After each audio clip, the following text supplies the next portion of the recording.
Ladies and gentlemen, good morning. I know you have a lot to say, but please could I ask you to find your seats now? We would like to begin. There will be a security announcement that I would like everyone to hear. So if I could ask you please to take your seats now. Thank you.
Mr. Secretary General, Excellencies, dear guests, dear colleagues, Second World War veterans, and most importantly, Holocaust survivors.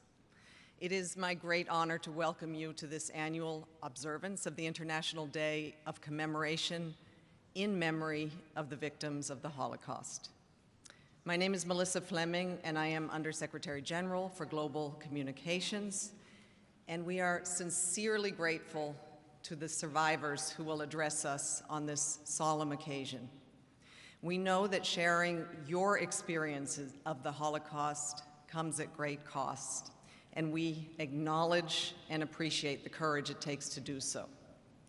Today, as we begin the observance of the International Day, may I ask you to join me in a moment of silent reflection in remembrance of the victims of the Holocaust. Could I ask those who are able to kindly stand?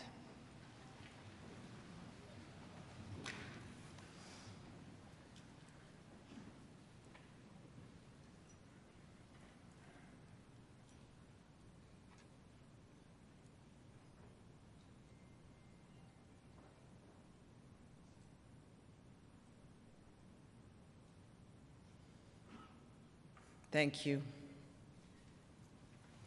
Nearly 20 years ago, the member states of the United Nations came together in this hall and passed a resolution that designated the 27th of January as the International Day of Commemoration in memory of the victims of the Holocaust. This resolution committed the United Nations to Holocaust remembrance and education, and it tasked the United Nations to create and facilitate opportunities for learning and reflection about the Holocaust, to counter anti-Semitism, to counter bigotry, racism, and prejudice. I want to acknowledge the significant contribution of a Holocaust survivor, Rabbi Arthur Schneier, in bringing about this resolution. Dear guests, we meet at a time of great pain triggered by the abhorrent terror attacks by Hamas on October 7th. At this time, learning and reflection become even more crucial. Learning and reflection form a critical antidote to hatred and division. So it feels especially important that we gather here to reflect on the humanity of the victims of the Holocaust. We must never forget the 6 million Jewish children, women, and men who were annihilated, 2/3 of Europe's pre-war Jewish population. We must remember their lives and the culture that had existed for centuries, which the Holocaust ruptured irrevocably. And the same was true for the life and culture of Roma and Sinti, whom the Nazis persecuted and murdered, murdering some 500,000, a quarter of their population in Europe. But the Nazis did not destroy the extraordinary courage of victims and survivors of the Holocaust, and this we must also never forget. Courage is our theme for today's observance. It is now my honor to welcome Mr. Antonio Guterres, the Secretary General of the United Nations, to deliver his remarks.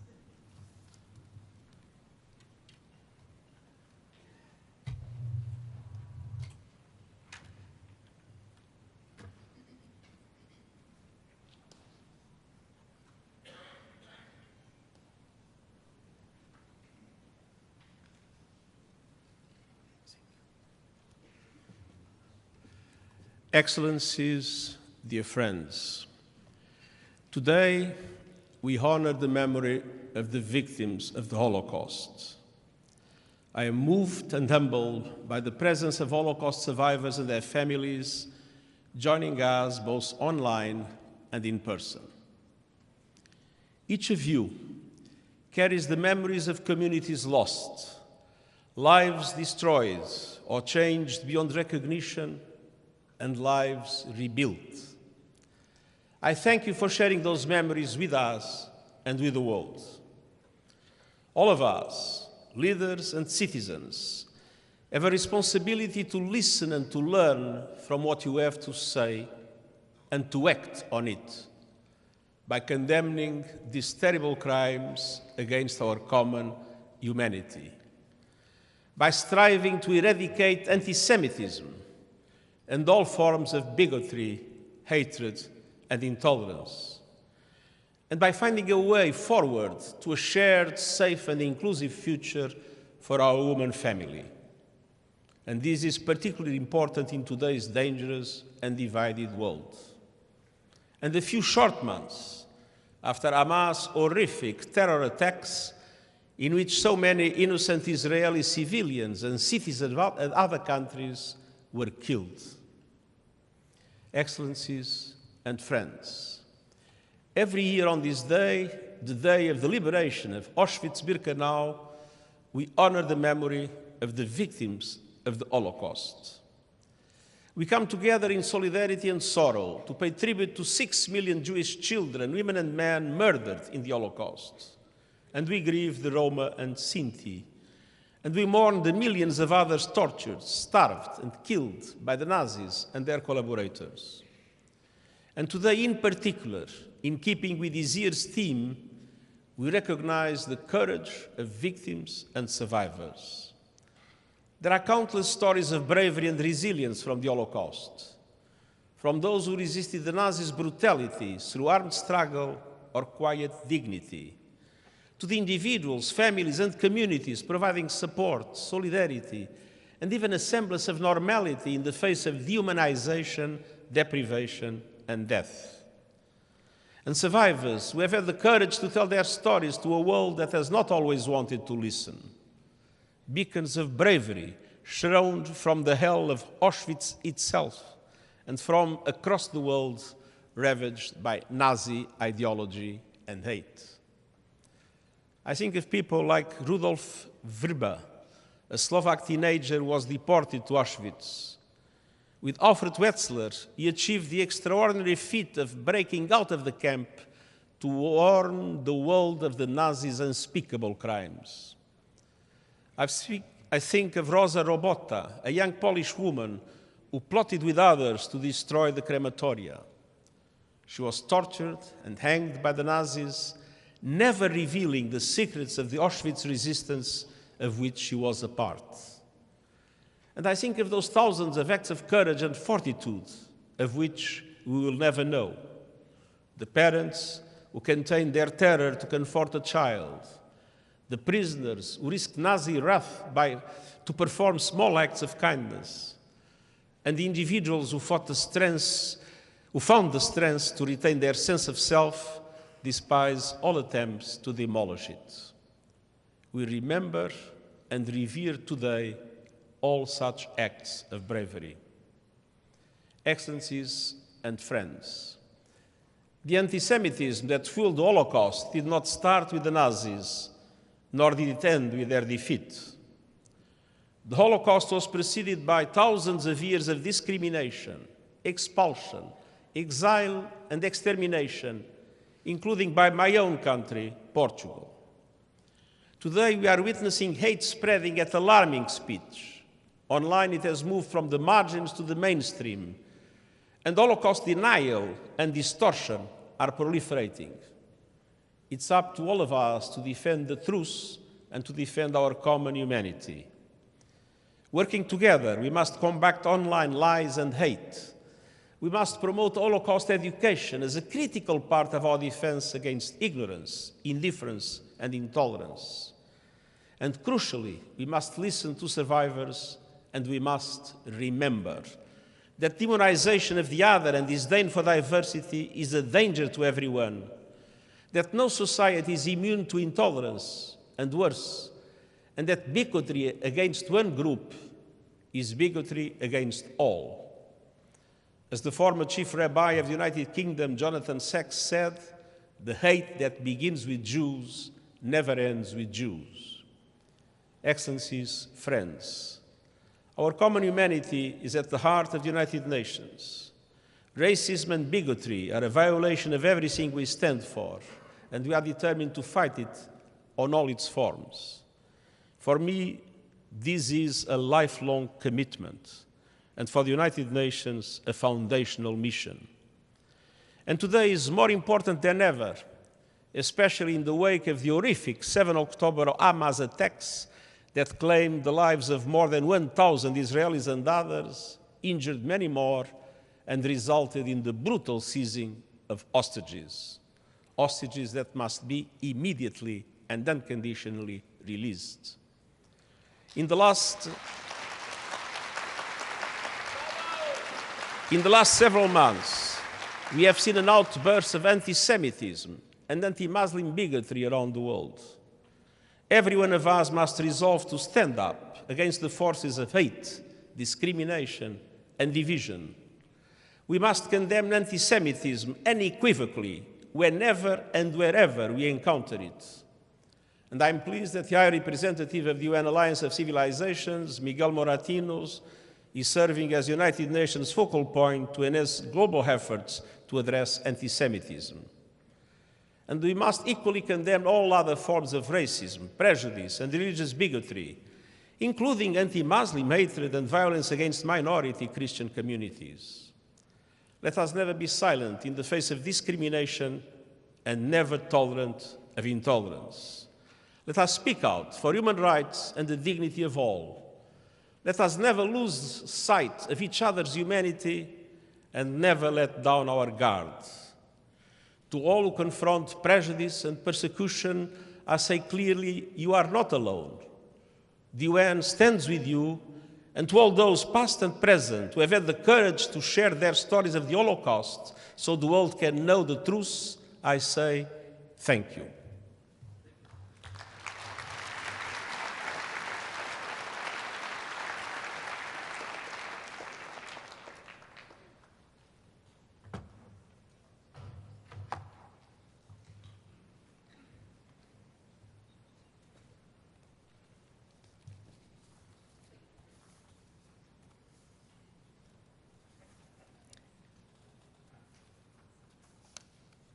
Thank you, Secretary General.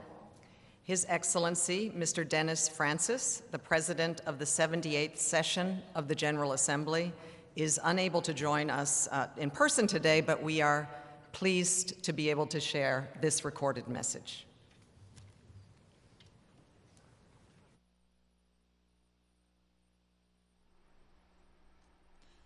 Your Excellency Gilad Erdan, Permanent Representative of Israel to the United Nations, Mr. Secretary General, Excellencies, ladies and gentlemen. At the outset, let me acknowledge in particular the Holocaust survivors who are joining us for this solemn remembrance event today. The International Holocaust Remembrance Day, 27th of January, marks 79 years since the liberation of Auschwitz-Birkenau, the largest of the Nazi concentration and death camps. Today we honor the lives of the 6 million Jewish people, Roma, Sinti, and countless others who suffered and perished during the horrors of the Shoah. It is with profound humility that we mark this occasion in the presence and grace of those who survived this unparalleled depravity. The poignant accounts and extraordinary courage of survivors shocked the world and summoned humanity to action nearly 8 decades ago. Today, those who tragically perished and the survivors are the powerful animating force behind all we do at the United Nations to save succeeding generations from the scourge of war, to promote and defend human rights, and to work relentlessly for a more just and peaceful world. It is true, as Elie Wiesel observed, that for the dead and the living we must bear witness. Promoting the memory and education about the Holocaust is therefore essential to ensuring that the crime of genocide is never seen as either normal or justifiable in any circumstance, and therefore to work towards ensuring that it is never repeated. The harrowing stories of the survivors and those who risked their lives to save them play a central role in our collective remembrance of this dastardly episode in human history. They are stories of ordinary people who took extraordinary actions to resist unspeakable brutality. People like Joanna Eck, who sheltered Jews in her small apartment, like Irina Sendler, who smuggled children safely out of the Warsaw Ghetto, and like Jean Darman, a teacher who joined a rescue network to save Jewish children. There are countless more heroes and heroines who rose to the occasion in the face of enormous personal danger to save innocent souls from an unthinkable tragedy. They are reminders of our duty to deter, repudiate, and counter hatred and intolerance without any reserve wherever such heinous crimes against humanity occur. Excellencies, ladies and gentlemen, we cannot and must not be complacent. We see an alarming surge in hate speech across the world, while rising anti-Semitism and xenophobia have stoked fears that Auschwitz is only sleeping, as Sieja Stoica, a survivor of Roma descent, once described it. Today and every day, we must recommit to do more than just say never again. We must live our lives daily by this mantra. The Holocaust must forever be a warning to all of us to stay vigilant against widespread hatred, racism, prejudice, and intolerance, divisive and destructive views and forces that seek deliberately to dehumanize and often to demonize human beings on the most spurious of grounds.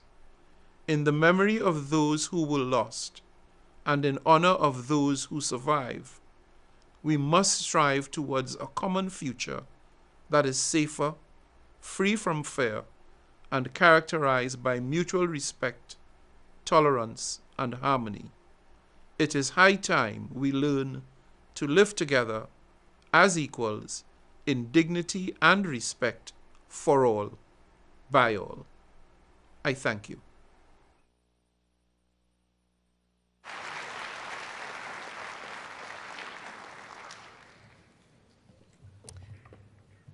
Thank you, Your Excellency, and I would now like to invite His Excellency, Mr. Gilad Erdan, the permanent representative of Israel to the United Nations, to deliver his remarks.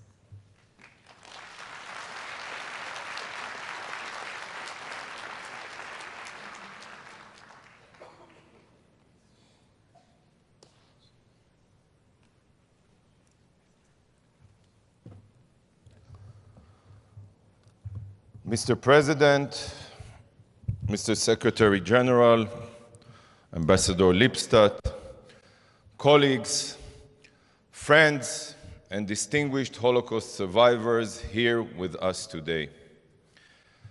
64 years ago, at the trial of the arch-Nazi Adolf Eichmann, the legendary Israeli Attorney General Gideon Hausner opened the prosecution with a haunting message that has been etched into the Jewish ethos.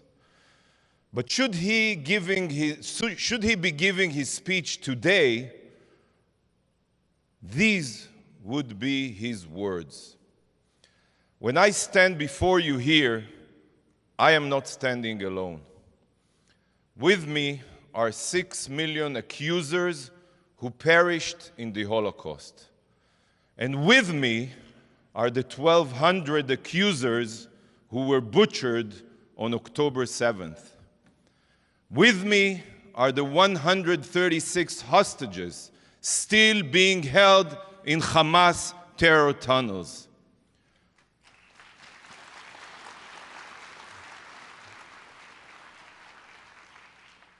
But they cannot rise to their feet and point an accusing finger, for their ashes are strewn in the fields of Auschwitz and Treblinka, in the fields of Be'eri and Kfar Aza.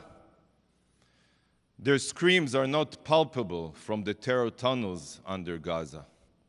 Their blood cries out, but their voices are not heard. So I shall be their voice. From the crimes of the Nazis and their collaborators until the crimes of Hamas and radical Islam today, the genocidal ideology of exterminating the Jews has remained the same. Today is not only a day of remembrance. This day was designated to also prevent future acts of genocide, to internalize the lessons of the Holocaust, to never be silent, as silence, in the words of Elie Wiesel, encourages the tormentor, never the tormented, and indifference, not death, is the opposite of life. On October 7th, Hamas terrorists murdered, raped, beheaded, and burned families alive. They gunned down young people at a music festival as if it was Babi Yar, and turned entire communities to ash. Every decent, every moral person understands that this was an attempted genocide. We have heard the testimonies of Holocaust survivors who, once again on October 7th, had to face those who seek to wipe the Jews from the earth. Ruth Haran, an 88-year-old resident of Kibbutz Be'eri and a Holocaust survivor, described seeing the corpses of children and babies strewn across the lawns of her community. Her son was murdered. Her daughter, grandchildren, and great-grandchildren were taken hostage. She survived humanity's darkest moment, and what she experienced on October 7th was, in her own words, a genocide. Hamas Nazis came to murder Jews as if we are subhuman. Hamas came to exterminate us, and they have sworn to repeat these horrors again and again and again until Israel and the Jews are destroyed. Every Jew is murdered. Ladies and gentlemen, to this day, no UN institution has condemned the October 7th massacre. It's shocking. Even the International Court of Justice for heaven's sake, did not see it morally fitting to condemn Hamas's barbaric massacre against our children and people. This silence is unfathomable. The United Nations was founded upon the commitment to prevent atrocities, to prevent genocide, to be a living testament that never again is not just a slogan, but an action plan. Yet today, the UN has become one of the weapons in the arsenal of modern-day Nazis against us. Every UN body has become weaponized against the Jewish state, exploited as an instrument to aid in the elimination of my people.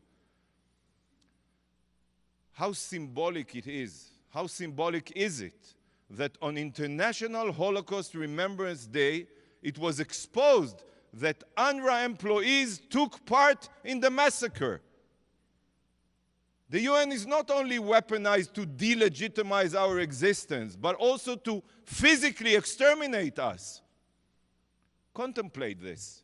Today of all days, the day that we commemorate the genocide of the Jewish people and swear here never again, the International Court of Justice made it clear that it won't reject outright the case of a Nazi terror organization that seeks to commit genocide against the Jewish people.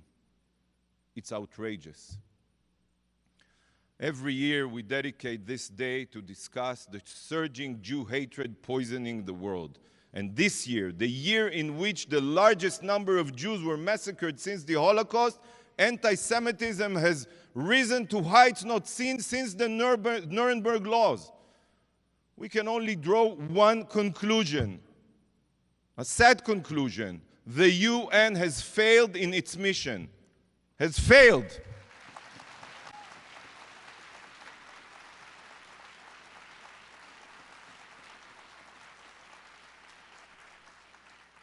I will not stand here and list all the UN's shortcomings in combating anti-Semitism. I will not discuss the singling out of Israel at the Human Rights Council, the bias of the WHO, or all other UN bodies. It's plain and clear. If you count the number of UN resolutions and condemnations, it's obvious that Israel, the only vibrant liberal democracy in the Middle East, is the #1 threat to world peace. But we know what we are outside of this building. We know very well. And I pray here today, I pray that one day the UN will cease its indifference, cease its lies, cease siding with terrorists, that the UN will stand by Israel's side, stand by its founding ideals. We, the Jewish people, understand the meaning of genocide more than any other people. We have been persecuted for millennia, and Hitler seared the meaning of genocide into our DNA. But on October 7th, Hamas tore open that wound. On International Holocaust Remembrance Day, the day that even the ICJ proved to the world that the lessons of the Holocaust were not learned, I stand here in the name of the State of Israel, in the name of all those murdered by the Nazis and Hamas, and I swear we will not forget.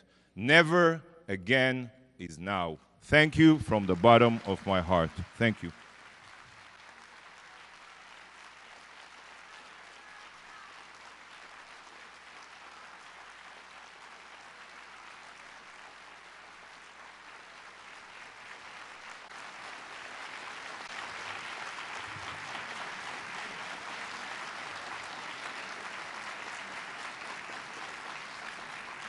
Thank you, Ambassador Eran.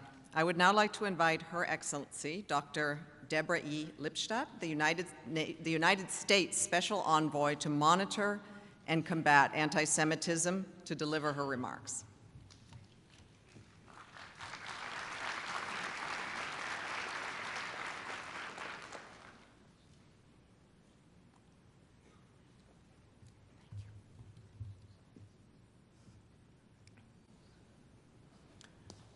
The United States General Assembly designated January 27th, the anniversary of the liberation of Auschwitz-Birkenau, as International Holocaust Remembrance Day, a time to remember the 6 million Jewish victims of the Holocaust and the millions of other victims of Nazi persecution.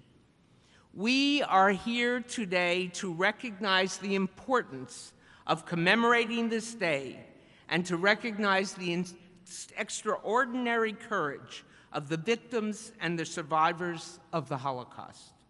In that vein, I would like to thank and welcome the extraordinary survivors who are with us today, including Edith Tannenbaum Shapiro, her sister Selma Tannenbaum Shapiro, and Christian Feil. It is a true privilege to be here with you.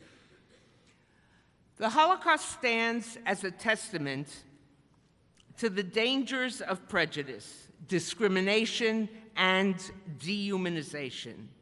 It serves as a stark reminder of the catastrophic consequences of unchecked hatred.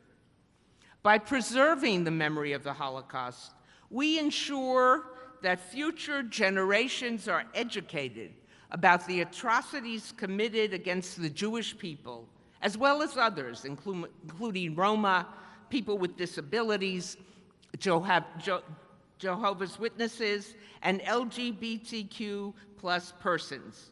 We do so in order to foster empathy and tolerance. Remembering and understanding the history of the Holocaust is crucial in the battle against anti-Semitism. The United States has chosen to shine a bright light upon the singular catastrophe that was the Holocaust by ensuring that young people are educated about what the Nazis did, how they did it. The Never Again Education Act, signed into law with near unanimous bipartisan support, is a bulwark against the growing Holocaust denial and distortion. Together with the United States Holocaust Memorial Museum, the State Department has facilitated a variety of exchanges with Holocaust educators on curriculum development and teaching. Through remembrance, we honor the millions of Jews and others who suffered and perished, reinforcing the commitment to building a world where tolerance, diversity, and respect prevail over bigotry and hatred. Since October 7th, terrorist attacks on Israel by Hamas and its allies, a tidal wave of anti-Semitism, including Holocaust distortion, has swept across the globe. Manipulating Holocaust history or misappropriating Holocaust terms disrespects the immense suffering of the victims and survivors of the Holocaust. Recent history demonstrates how Holocaust denial and distortion and other forms of anti-Semitism are linked with other forms of intolerance, hate crimes, and efforts to undermine democracy. Hatred directed at any one marginalized group fosters social division, breeds distrust, spreads to other minority groups, and ultimately poses a threat to national security and stability for all people. The Holocaust provides a historical lens through which individuals, civil society, and governments can recognize warning signs and take early action. To that end, last year, the Biden-Harris administration released the first ever United States national strategy to counter anti-Semitism. President Biden did this because speaking out with moral clarity and confronting hatred and bigotry, although a critical obligation of leaders, is not sufficient. The United States national strategy is a whole-of-government approach to combating anti-Semitism. It is a comprehensive framework we believe can also be a model for other countries and the United Nations as a whole. In honoring the memory of Holocaust victims, we also recommit to building a more compassionate and inclusive world, allowing the lessons of the past to steer us towards a future free from the shackles of hate. Victims and survivors of the Holocaust endured unimaginable horrors. We, in turn, must do all we can to remember the Holocaust, acknowledge what the Jewish people and other victims endured, and work together to ensure that such horrors are never repeated. Never again. That is our collective obligation today and every day. Thank you very much.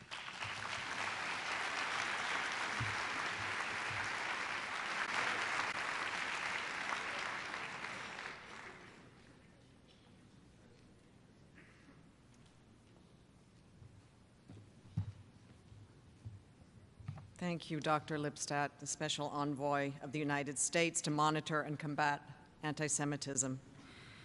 Ladies and gentlemen, the Nazis targeted Roma and Sinti for genocide.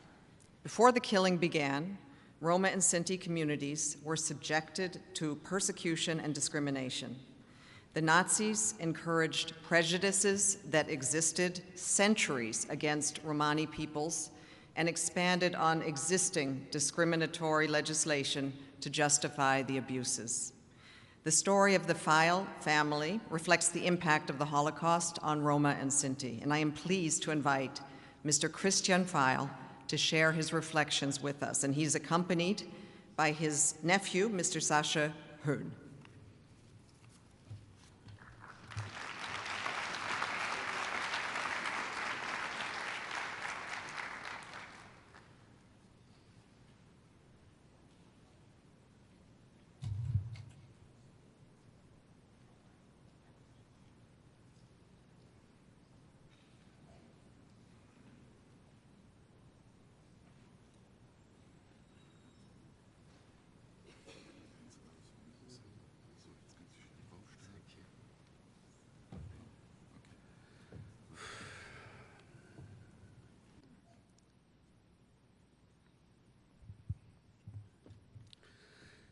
Dear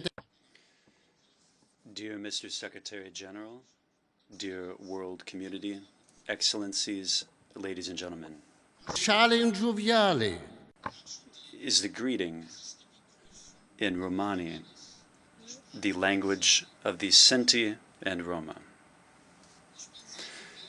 I am very moved that I am able to address the United Nations today on the International Day of Commemoration in memory of the victims of the Holocaust as a survivor and representative of Sinti and Roma. This is an important sign of international recognition of the forgotten Holocaust of the Sinti and Roma, which was ignored and denied for decades and is still far too little anchored in the consciousness of our societies today. Today we commemorate the persecuted, murdered, and survivors of the Holocaust, the 500,000 murdered Sinti and Roma, and the 6 million murdered Jews in Nazi-occupied Europe. The Holocaust was the culmination of centuries of anti-Gypsyism and anti-Semitism in Germany and Europe. It was an industrial murder of people solely on the basis of their origin, which was meticulously implemented by the entire state bureaucracy. Ladies and gentlemen, I am a Holocaust survivor and Sinti from Germany. Back in May 1940, my entire family was deported from our hometown of Trier to the camps in German-occupied Poland simply because they were Sinti. My oldest sister, Berta, was 12 when she was deported to the camps, and my youngest brother, Ludwig, was only 3 years old.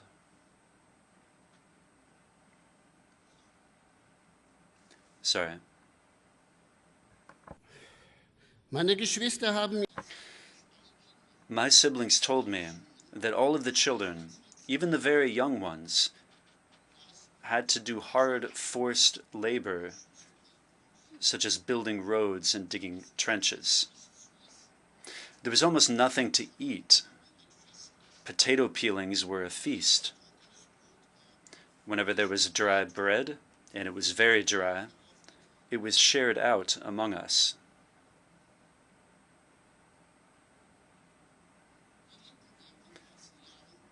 Throughout the years, we suffered from great hunger and the fear of freezing to death or being murdered. I myself was born in the Lublin ghetto in the beginning of 1944. My mother had to take me to work wrapped in a piece of cloth, and she lay me next to her in the snow during the winter months. It was a miracle that I and my immediate family survived. When asked how this was possible, after 5.5 years in camp, my parents said, "Obaro deve unidepski dai his passe mende." God and the Mother of God were with us.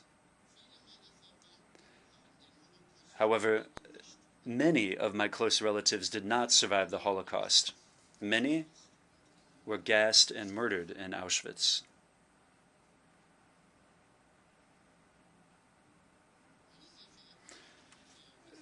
Ladies and gentlemen, the end of the war, however, did not mean the end of exclusion, humiliation, and persecution for us Sinti and Roma. In the state authorities of the Federal Republic of Germany, perpetrators who were responsible for the deportation and persecution of our families during the Nazi era took the decisions about our compensation claims. Anti-Gypsyism continued uninterrupted in Germany and Europe and led to racist exclusion, indeed a form of apartheid, against the largest minority in many European countries. It was only thanks to the courageous civil rights movement of Sinti and Roma, including many Holocaust survivors, but also subsequent generations, that our minority was able to fight for recognition of the Nazi crimes and recognition as a national minority in the 1970s and 1980s. It took 4 decades until the then German Chancellor Helmut Schmidt recognized the genocide of Sinti and Roma under international law in 1982. The German federal president, Frank-Walter Steinmeier, in 2022 described this anti-Gypsyism and the continued injustice against Sinti and Roma after 1945 as a second persecution, and asked Sinti and Roma for forgiveness.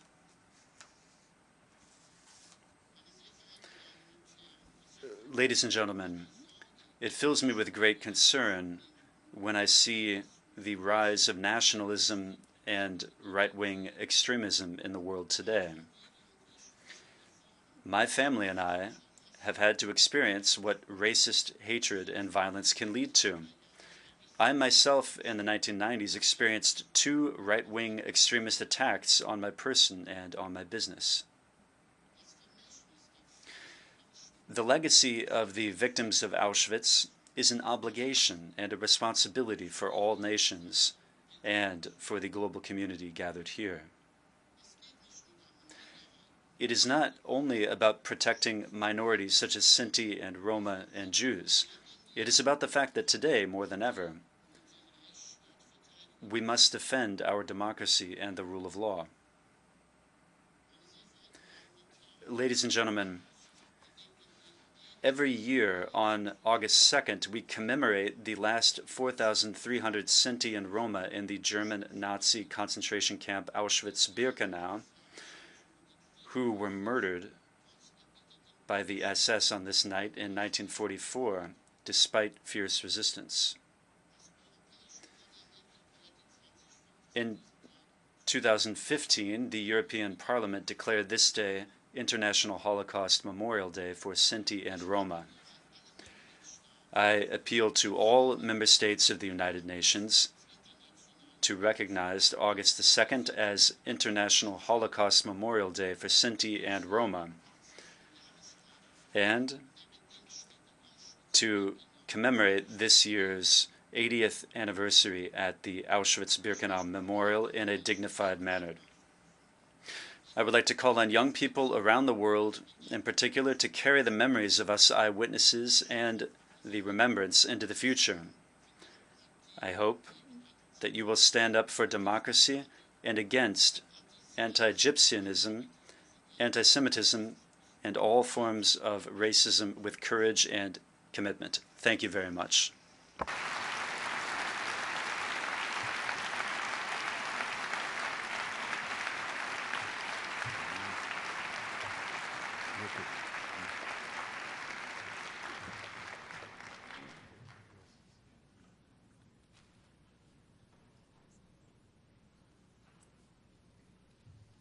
Thank you so much, Mr. Field, for traveling all the way from Germany to be with us today and to share such a moving story.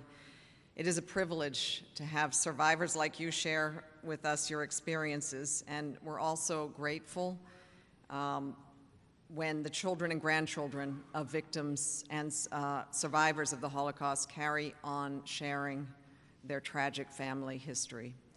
And thus, we are very pleased to have Dr. Petra Gelpart and her son, Mr. Patrick Gelpart, with us today. Dr. Gelpart is the granddaughter, Mr. Gelpart is the great-grandson of Helena Margita Nova and Antonin Ruda Hranik, Romani Holocaust survivors. And through their music, Dr. Gelpart and Ms. Gelpart provide testimony to the experiences of their family during the Holocaust. They will perform Auschwitz, which means in Auschwitz. Using elements from previously existing folk songs, Auschwitz was composed by the Auschwitz-Birkenau so-called gypsy camp by one or more Roma interned there during that time. And with the text in Romani, the song has been disseminated with a variety of verses over the decades since the war. Dr. Gelpart learned the first 3 verses from her maternal grandparents and great aunt, all survivors of the Holocaust.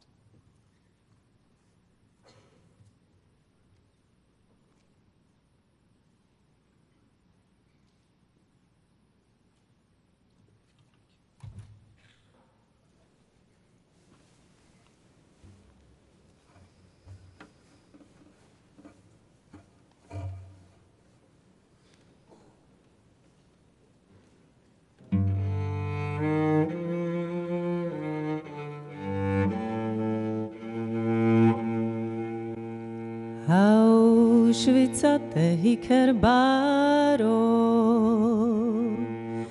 ede odoi beshem ropirano ede beshel gondoline te premande pobiste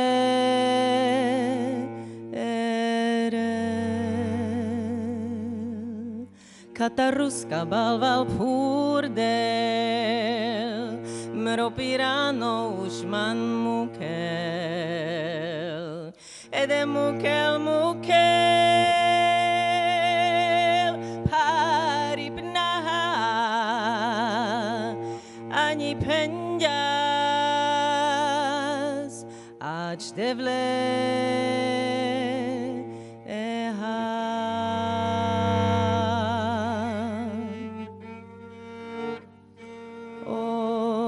Calo ciricloro ed li giamanghemro li loro ed li già mraro mnjake hoi sompanlo Auschwitz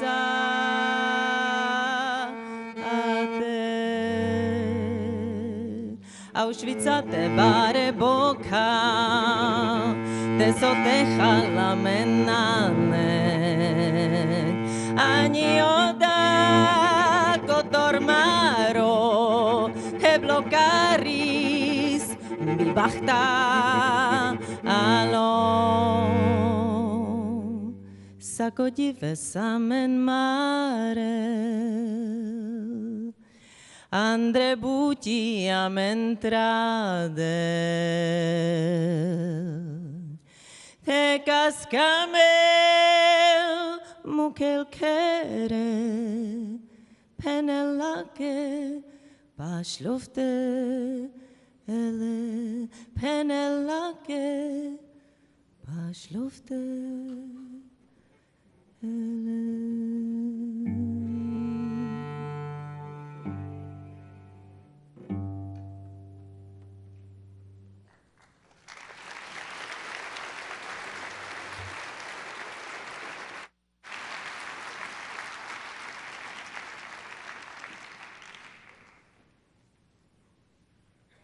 Thank you, Dr. Gelpart and Mr. Gelpart, for that incredibly moving and stirring performance. And it is my pleasure now to invite sisters and Holocaust survivors, Dr. Edith Tenenbaum Shapiro and Ms. Selma Tenenbaum Rawson, to share with us their testimony. Dr. Shapiro's son, Mark, and Ms. Rawson's son, Barry, will accompany them. And they are joined by the violinist, Mr. Dora Na.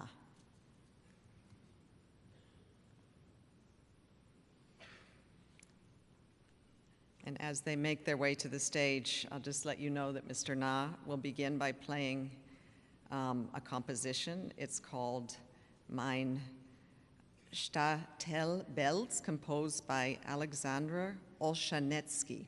This piece has great resonance for the Tenenbaum sisters because it reminds them of their parents. And the words to the melody speak of longing for a happier time, for their home that existed before.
I was 4, and Selma was 3 years old in 1939 when World War II reached us in Złotów, Poland, now Złotów, Ukraine. Our mother and father, Linka and Lipa Tenenbaum, were both lawyers. We lived with our father's parents above grandfather's paper goods and printing factory. Mother's mother lived nearby. We celebrated Jewish holidays and we assimilated into Polish culture. I have happy memories of our pre-war life. Guests around the candlelit table talking and singing, horse and buggy trips to the forests of the neighboring Yelechowice. I have no memory of life before the war. First came the Russians, then the Germans, then the Russians again. Each time, bombs fell. I saw strings hanging from a plane and wondered what they were. I heard a boom. Someone scooped me up and rushed me to the cellar. I was afraid, but this became my normal. I think of myself back then as a little animal that lived in a dangerous forest. Outside are enemies, and that's the way life is. You either survive or you don't, but you have your parents to protect you. Our parents created an imaginary existence for us. We pretended to be at school and at the park. We played cards and homemade board games, and we were early and avid readers. Father taught us sign language so we could communicate when we had to be quiet. Our grandparents fled to Lvov, now Lviv, to avoid deportation to Siberia.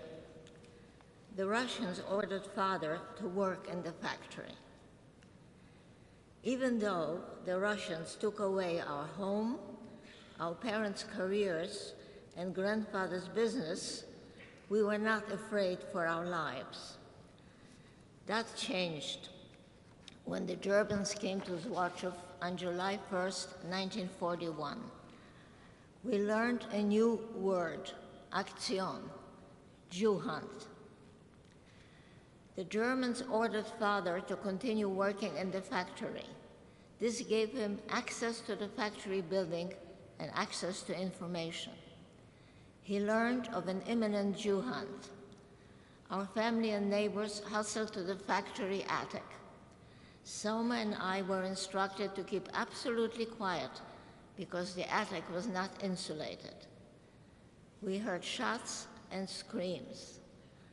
Our parents shushed and hugged us.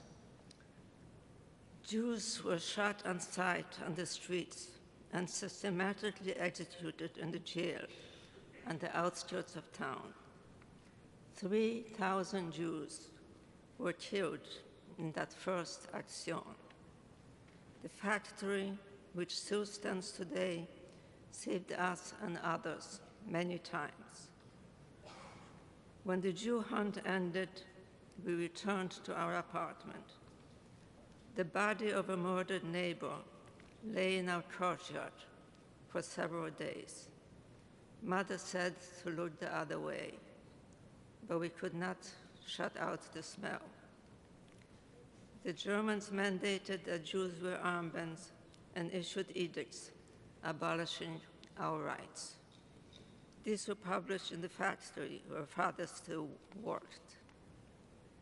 During the next 16 months, the Germans initiated 2 more Jew hunts. They claimed that the Jews were being transported to the Belzec and Latsky concentration camps for work. When it became evident that most captured Jews and older children were being murdered, our parents gave us away to Christian friends. At first, I was given away without Selma because supposedly I looked less Jewish. But I didn't want to be without her, so I climbed through a window and ran back to my family. The second time, both Selma and I were given away. This time, we climbed through the window together. Mother was never happy with giving us away, so the new plan was for us to pass as a family of non-Jews. We were taught Catholic prayers. In December of 1942, swaths of Jews were forced into a walled ghetto with 30 people per apartment. Typhus broke out in the ghetto. Afraid of catching it, the Germans ordered Father to live outside the ghetto. Father contrived to take us all with him. Both grandmothers caught typhus. I remember seeing my father crying after holding a mirror to his mother's mouth and realizing that she had died. The fourth and final Jew hunt broke out. Zwartshov was to be Judenrein, Jew-free. We hid in a bunker. Germans came looking for us. Our Polish neighbors lied and told them, no Jews here. Unexpectedly, Helena Strzeszewska, our Polish summer landlord and friend, appeared at the trapdoor of our bunker and said, come with me. Helena and her two Ukrainian tenants, Misha and Hrich, hid us and two more Jewish families in her 3-room cottage for 15 months and 7 days until liberation. Helena was in the end room, Misha and Hrich in the middle, we in the third. Beneath an adjoining porch, the men dug a 3-foot tunnel. When danger approached, Misha would sing Wieczorny dzwon, Evening Bells, the song that you will now hear.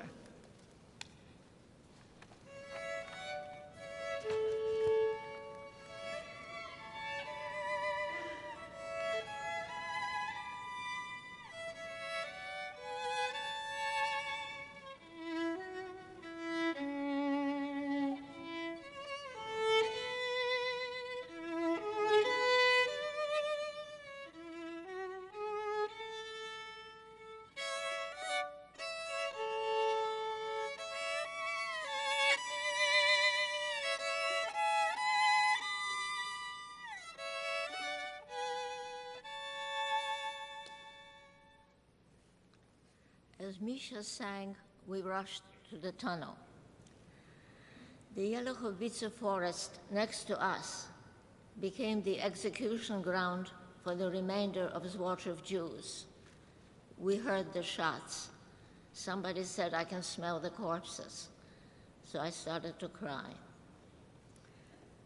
Toward the end of the war, different groups of German soldiers occupied Helena's room. They never explored the house. If we had been found, we, Helena, Misha, and Hrich would have been murdered. On July 17, 1944, we were liberated by the Russians. Out of 10,000 Zwartshov Jews, about 100 survived. 6 of them were children, of which Edith and I were 2. Father repeatedly said that we survived by chance. It was really a matter of luck. Helena, Misha, and Hrich saved 15 Jews. They have been recognized as righteous Gentiles. We learned after liberation that grandfather had poisoned himself with cyanide on the way to a camp. When he was 88 years old, Father wrote us a letter that he said was the most difficult he had ever written. He and Mother often wondered how we felt knowing they were planning to poison us and themselves with cyanide if we were captured during the Jew hunts. We never spoke with Father about the cyanide. After crossing 3 borders illegally, we were able to come into the USA legally. Miraculously, we were able to make new lives. We are very grateful to this country. Now in our 80s, we live our lives, which continue to be so good, in the knowledge that when we were girls, people who did not know us wanted us dead. They wanted to kill us. They wanted to kill our family. Had they succeeded, we would not have had our husbands, our children, our grandchildren, and our great-grandchildren, whom we love with all of our hearts. We would not have done productive work. We would not be here in this hopeful place talking to you today. We have seen that hatred can be very strong. But we can be strong.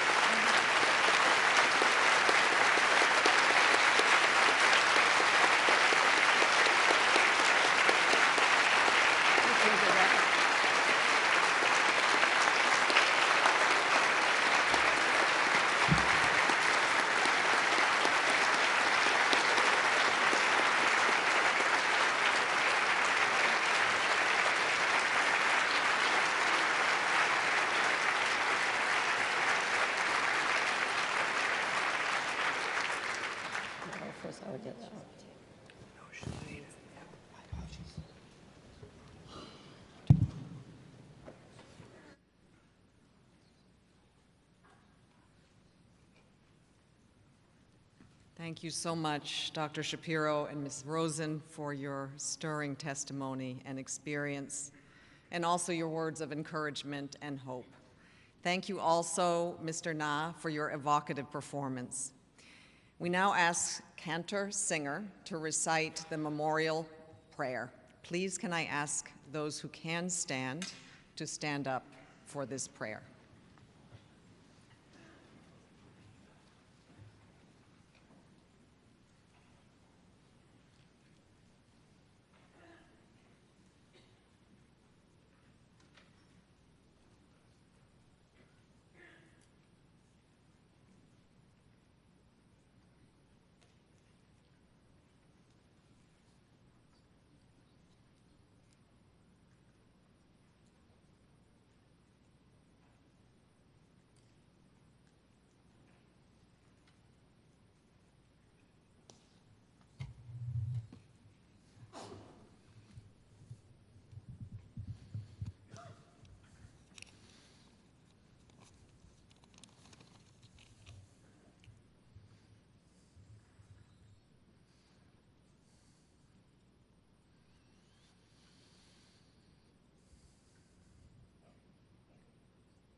לנשמות 6 מיליוני היהודים, אחינו ואחיותינו, אנשים, נשים וטף, שהומתו ושנהרגו ושנשחטו ושנטבחו ושנחנקו ושנשרפו חיים על קידוש השם.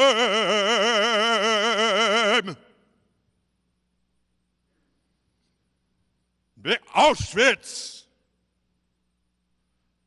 ברקנאו, מיידנק, טרבלינקה, סוביבור ובשאר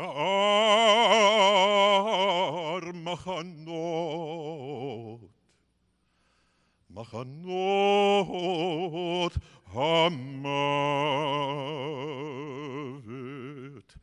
מחנות הריכוז והגטאות באירופה, על ידי הצוררים הנאצים ועוזריהם, יימח שמם וזכרם. בעבור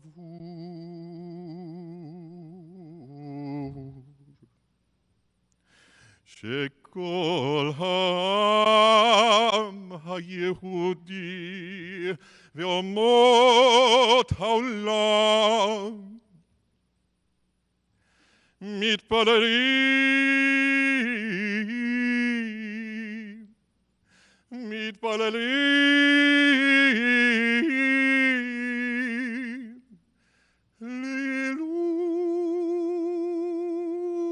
לעילוי נשמותיהם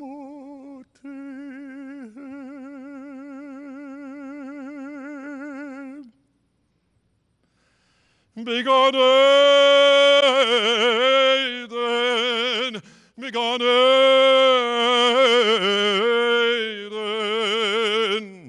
תהא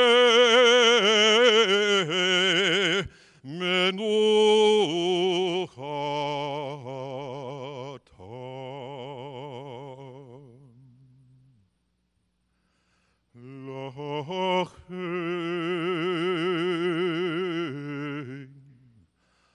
בעל הרחמים יסתירם בסתר כנפיו לעולמים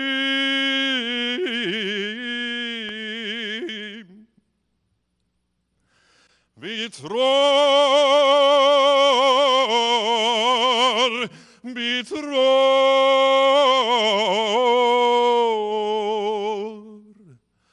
החיים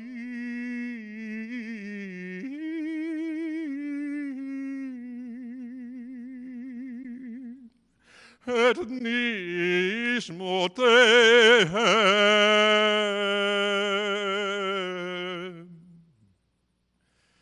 אדוני הוא נחלתם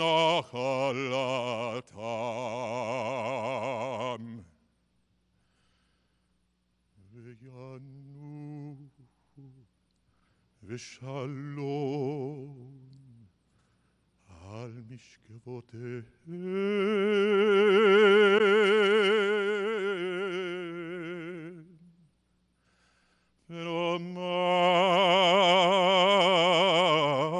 ונאמר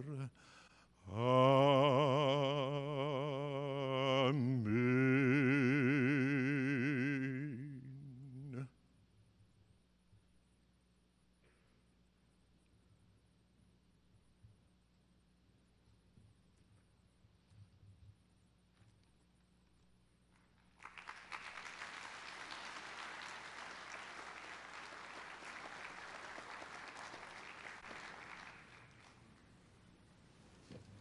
Thank you, Cantor Singer. Your Excellencies, dear guests, dear survivors, thank you for being with us today.